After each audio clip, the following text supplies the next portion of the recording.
बिहार की पहचान, मिथिला की शान, मधुबनी कला हमारी विरासत महन। आज हम बात करेंगे मधुबनी चित्रकला की। ये इमेज आपको दिखाई दे रहा होगा। सीटेट 2026 में यहीं से क्वेश्चन छपने वाला है, तो ध्यान से सुनिएगा।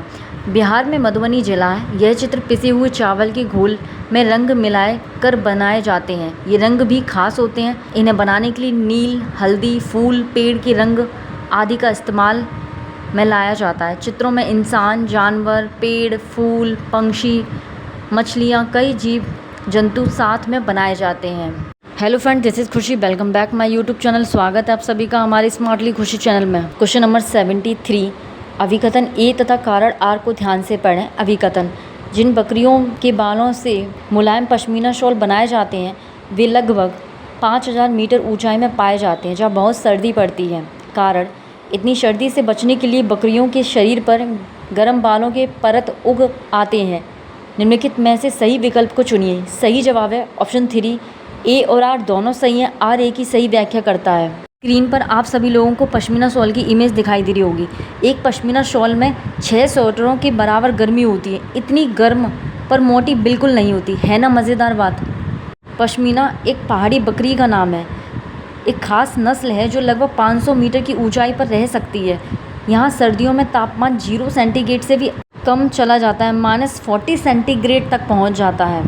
पश्मीना बकरी के बाल बहुत ही पतले होते हैं। इतने पतले कि बकरी के 6 बाल मिलाकर तुम्हारे सिर के एक बाल की मोटाई के बराबर होते हैं, है ना मज़ेदार बात। इसलिए पश्मीना शॉल को मशीनों द्वारा नहीं बुना जा सकता। इनकी बुनाई हाथों से चांगपा जनजाति के बुनकर करते हैं। अगर एक बुनकर 250 घंटे बुनाई करे तब जाकर एक साधारण पश्मीना शॉल तैयार की जाती है। नेक्स्ट क्वेश्चन, कथन 1 और 2 को ध्यान से पढ़ें। कथन 1, अनीमिया के कारण बच्चे ठीक से बढ़ नहीं पाते और उनमें फुर्ती कम होती है। कथन 2, अनीमिया बच्चों की शारीरिक और दिमागी तंदुरुस्ती पर असर करता है। सही विकल्प है ऑप्शन 3, 1 और दोनों सही हैं। एनीमिया खून में ग्लोबिन या आयरन की कमी से होने वाला एक रोग है। बचाव आप कैसे कर सकते हैं? गुड़ खाएं, चना, हरी पत्तेदार सब्जियां खानी चाहिए क्योंकि इनमें हीमोग्लोबिन होता है और हीमोग्लोबिन से खून बढ़ता है क्योंकि इसमें आयरन पाया जाता है। एक केस है, दिल्ली के स्कूलों में एनीमिया के कारण परेशानी हुई। 17 नवंबर 2007 दिल्ली में तथा बच्चों का हेल्थ कार्ड भी बनाया जा रहा था तथा बच्चों को आयरन लोहे की दवाई दी जा रही थी। निम्नलिखित में से सही मिलान चुनिए। ऑप्शन 1 लावणी तमिलनाडु, ऑप्शन 2 भरतनाट्यम उड़ीसा, कथक कर्नाटक, बिहू असम। सही जवाब है ऑप्शन 4 बिहू असम। बाकी ऑप्शन क्यों गलत हैं एक बार देख लेते। लावणी तमिलनाडु में नहीं, महाराष्ट्र में डांस होता है। भरतनाट्यम उड़ीसा में नहीं, तमिलनाडु में होता है। कथक उत्तर प्रदेश का नृत्य है और कथकली केरल का। ये दोनों बहुत इंपॉर्टेंट है। कथक उत्तर प्रदेश में नृत्य होता है, कथकली केरल की कली केरल में नृत्य किया जाता है। नेक्स्ट क्वेश्चन, गाय के आगे के दांत छोटे तथा पीछे के दांत चपटे और बड़े होते हैं, ऐसा क्यों होता है?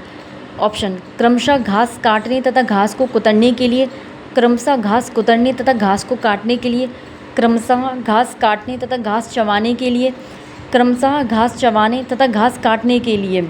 जवाब है ऑप्शन 3, क्रमशः घास काटने घास चबाने के लिए।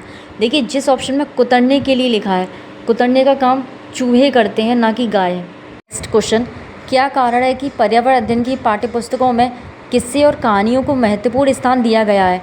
निम्नलिखित में से कौन सा सबसे उपयुक्त कारण हो सकता है?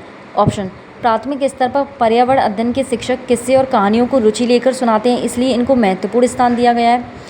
बच्चों का पर्यावरण से संबंधित मुद्दों के प्रति संवेदनशील विकसित करने के लिए अक्सर किस्से और कहानियों का इस्तेमाल महत्वपूर्ण माना जाता है क्योंकि बच्चे कहानी के पात्रों से अपने आप को आसानी से जोड़ लेते हैं, इसलिए इनको पाठ्यपुस्तक में महत्वपूर्ण स्थान दिया गया है। किस्से और कहानियाँ समाज को पसंद हैं, इसलिए इनको पर्यावरण की पाठ्यपुस्तक में महत्वपूर्ण स्थान दिया गया है। सही जवाब है ऑप्शन 4 बी और सी। देखिए बाकी विकल्प क्यों गलत हैं।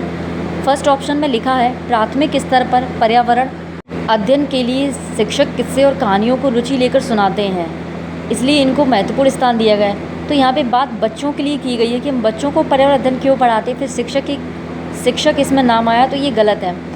ऑप्शन 4 क्यों गलत है उसे देख लेते हैं। किशोर कहानियाँ समाज को पसंद है, इसीलिए इनको पर्यावरण की पाठ्यपुस्तकों में महत्वपूर्ण स्थान दिया गया है। समाज से क्या लेना, हमें तो बच्चों को पढ़ाना है, इसलिए ऑप्शन डी भी गलत है। नेक्स्ट क्वेश्चन, निम्नलिखित प्रश्न अभिकथन और कारण को आगे रखा गया है।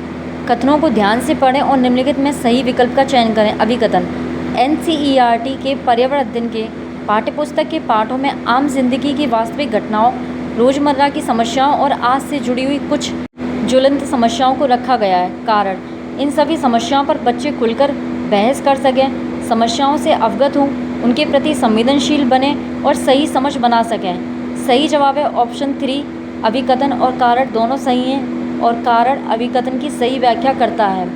नेक्स्ट क्वेश्चन, उबला हुआ दूध पेट में पचने में कितना समय लेता है? निम्नलिखित में सही उत्तर को चुनें। सही जवाब है ऑप्शन 3, 3 घंटे। आप लोगों को कुछ बताना चाहूँगी, अगर आपको क्वेश्चन थोड़े ब्लड नज़र आ रहे हों तो आप क्या कीजिए, अपनी क्वालिटी को बढ़ा लीजिए। अगर 360 है तो उसे 480 या 720 कर लीजिए। इससे क्या होगा कि आपको क्वेश्चन क्लियर दिखाई देगा। नेक्स्ट क्वेश्चन, एक व्यक्ति मृत समुद्र या खारी झील में नहीं डूबेगा भले ही वह कितना तैरना ना जानता हो, इसकी वजह है।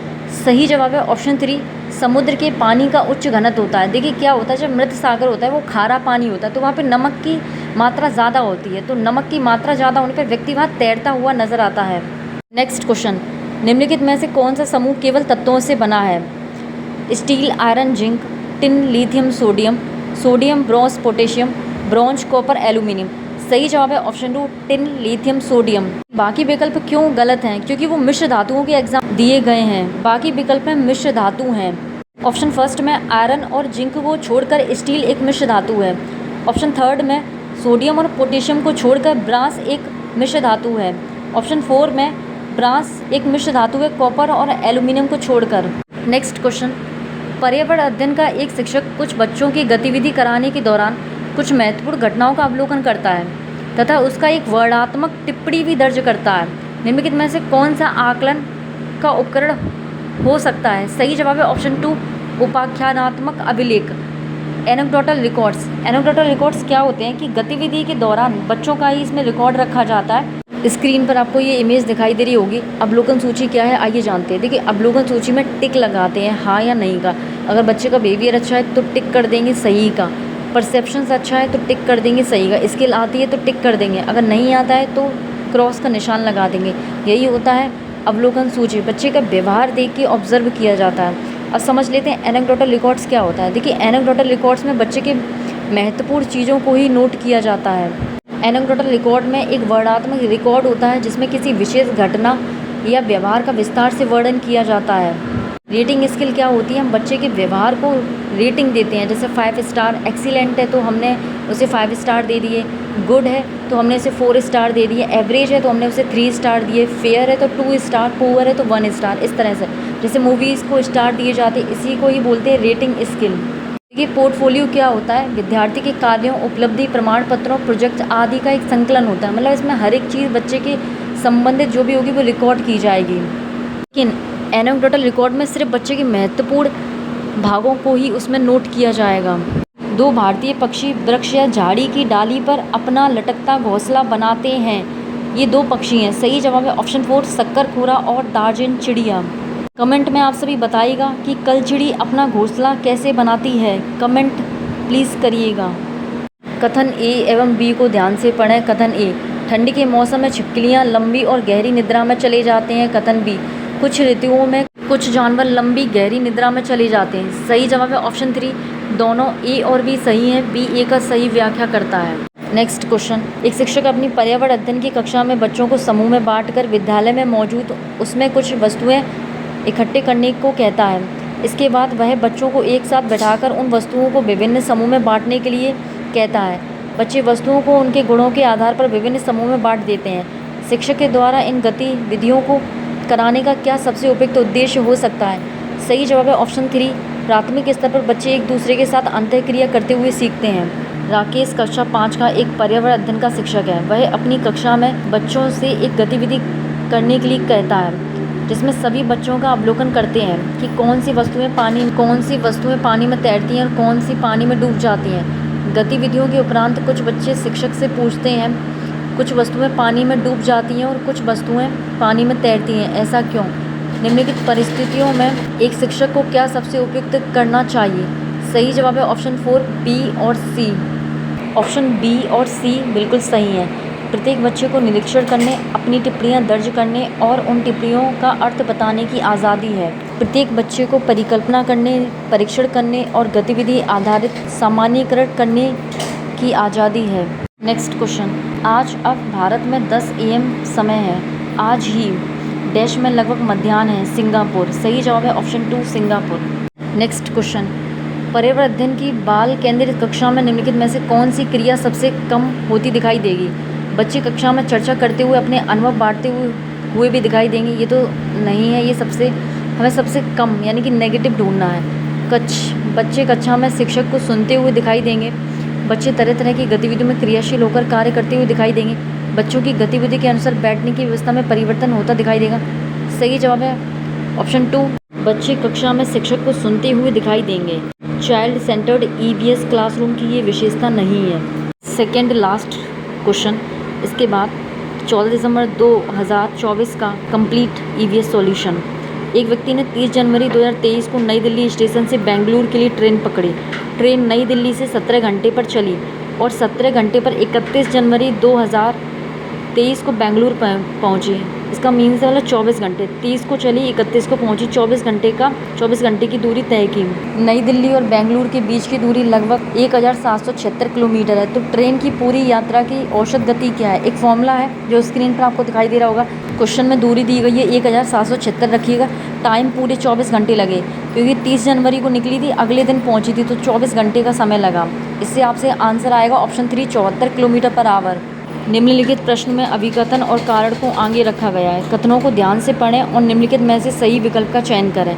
अभिकथन, पर्यावरण अध्ययन का पाठ्यचर्या थीम पर आधारित और प्रत्येक थीम अंतः संबंधित है। कारण, पर्यावरण अध्ययन के पाठ्यचर्या को थीम आधारित रखने का सबसे मुख्य कारण, इसमें हर थीम की गहरी समझ बनती है और हर थीम की शुरुआत सवालों से होती है। सही जवाब है ऑप्शन 3, अभिकथन और कारण सही है। कारण कथन की सही व्याख्या करता है। EVS में 6 थीम्स हैं, वो कौन सी 6 थीम्स के क्या नाम है आप लोग कमेंट में ज़रूर बताएगा। मिलते हैं नेक्स्ट वीडियो में। Thank you watching my video. Like share and subscribe.